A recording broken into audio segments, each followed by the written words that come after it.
Supreme Court में chief justice of India D Y Chandrachud की बेंच ने राजद्रोह कानून से जुड़े धारा 124A पर सुनवाई करते हुए केंद्र सरकार को जोरदार झटका दिया और उसकी मांग को ठुकरा दिया। चीफ जस्टिस डीवाई चंद्रचूड़ ने इस मामले की सुनवाई के लिए 5 जजों की बेंच गठित करने की बात कही है। इस मामले में सरकार का पक्ष रख रहे अटॉर्नी जनरल आर वेंकटरमणी ने कहा कि इस संबंध में एक नया कानून बनाया जा रहा है जो अभी लंबित है, जिस पर सीजेआई चंद्रचूड़ ने पूछा कि नए कानून में क्या है। इस बहस के बीच दूसरे पक्ष के वकील कपिल सिब्बल ने कहा कि नया कानून पुराने वाले कानून से भी ज्यादा बुरा है। कपिल सिब्बल ने इस मामले में संविधान पीठ बनाने की अपील की। बहस सुनने के बाद chief justice of India D Y Chandrachud ने माना कि जब नया कानून बन जाएगा तो भविष्य के मामले उसके अंतर्गत आएंगे, लेकिन जहां तक राजद्रोह से जुड़े पुराने केसेस की बात है वे सभी धारा 124A के तहत ही जारी रहेंगे। इसके लिए उन्होंने 5 जजों वाली संविधान पीठ को बनाने की बात कही। चीफ जस्टिस डीवाई चंद्रचूड़ ने इस मामले की गंभीरता पर जोर देते हुए कहा कि यह संवैधानिकता को कायम रखने वाले फैसले का मामला है।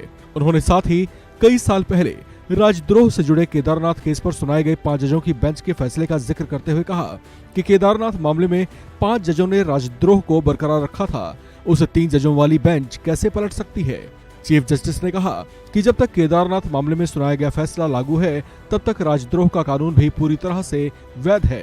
आपको बता दें कि इस मामले में सुप्रीम कोर्ट ने 11 मई 2022 में आईपीसी की धारा 124A को स्थगित कर दिया था।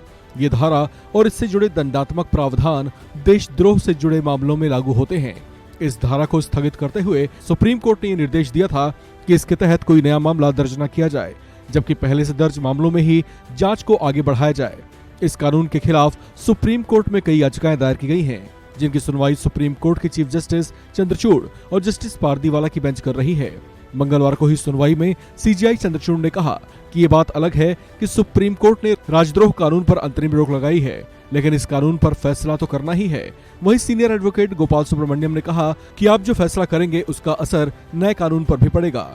केंद्र का पक्ष रखते हुए सॉलिसिटर जनरल तुषार मेहता ने कहा कि इस मामले में जल्दबाजी नहीं करनी चाहिए, क्योंकि सरकार इस संबंध में अभी सुधार के दौर में है। गौरतलब है कि पिछले साल 11 मई 2022 को देश के पूर्व चीफ जस्टिस एनवी रमन्ना ने फैसला सुनाते हुए देशद्रोह से जुड़े सभी मामलों पर रोक लगा दी थी, जिसके बाद देशद्रोह के मामलों में जेल में बंद लोगों के लिए बेल की अर्जी के साथ बाहर आने का रास्ता साफ हो गया था। उस समय सुप्रीम कोर्ट ने अदालतों को भी निर्देश दिया था कि वे इससे जुड़े मामलों या आने वाली अपीलों का तेजी से निपटारा करें। पिछले साल इस मामले की सुनवाई करते हुए पूर्व चीफ जस्टिस रमन्ना ने टिप्पणी करते हुए कहा था कि सुप्रीम कोर्ट ये उम्मीद करता है कि केंद्र और राज्य सरकारें धारा 124A के तहत कोई एफआईआर दर्ज नहीं करेंगी। इस खबर में फिलहाल इतना ही। बाकी अपडेट्स के लिए आप बने रहिए वन इंडिया हिंदी के साथ।